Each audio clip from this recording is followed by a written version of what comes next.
വേനലവധിക്ക് ശേഷം ഒമാനിലെ ഇന്ത്യൻ സ്കൂളുകളിൽ അധ്യയനം പുനരാരംഭിച്ചു. വേനലവധി കഴിഞ്ഞ് സ്കൂളുകൾ തുറന്ന് പ്രവർത്തിക്കുമെങ്കിലും ഒമാനിൽ ചൂട് കാര്യമായി കുറഞ്ഞിട്ടില്ല. അടുത്ത മാസത്തോടെ ചൂട് കുറയുമെന്നാണ് പ്രതീക്ഷിക്കുന്നത്. സ്കൂളുകൾ തുറന്നതോടെ നാട്ടിൽ പോയ കുടുംബങ്ങളും കഴിഞ്ഞ ദിവസങ്ങളിൽ തിരിച്ചെത്തി തുടങ്ങി.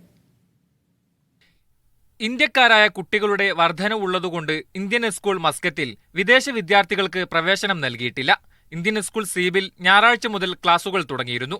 ഇന്ത്യൻ സ്കൂൾ ദാർസൈത്ത് ചൊവ്വാഴ്ചയും ഇന്ത്യൻ സ്കൂൾ ഗൂബ്ര ആഗസ്റ്റ് 4-നും തുറന്ന് പ്രവർത്തിക്കും. മറ്റിന്ത്യൻ സ്കൂളുകളും അടുത്ത ആഴ്ചയോടുകൂടി പൂർണ്ണമായി പ്രവർത്തിക്കാൻ തുടങ്ങും. അതേസമയം വേനലവധി കഴിഞ്ഞ് സ്കൂളുകൾ തുറന്നെങ്കിലും കനത്ത ചൂടാണ് പലയിടത്തും അനുഭവപ്പെട്ടുകൊണ്ടിരിക്കുന്നത്. 40 ഡിഗ്രി സെൽഷ്യസിന് മുകളിലാണ് കഴിഞ്ഞ ദിവസം അനുഭവപ്പെട്ട ചൂട്. കനത്ത ചൂട് കുട്ടികളെ ബാധിക്കുന്നതിനെക്കുറിച്ച് ആശങ്കയിലാണ് രക്ഷിതാക്കൾ. അടുത്ത മാസത്തോടെ ചൂട് കുറയുമെന്നാണ് പ്രതീക്ഷിക്കുന്നത്.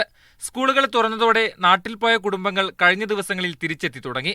ഇതോടെ വ്യാപാര സ്ഥാപനങ്ങളിലും സൂഖുകളിലും നഗരങ്ങളിലും തിരക്കും വർദ്ധിച്ചു. വേനൽ അവധിക്ക് ശേഷം ഒമാനിലെ പല ഇന്ത്യൻ സ്കൂളുകളും തുറന്നു. മറ്റ് പല ഇന്ത്യൻ സ്കൂളുകൾ അടുത്ത ആഴ്ചയോടെ പൂർണ്ണമായി പ്രവർത്തിച്ചു തുടങ്ങും.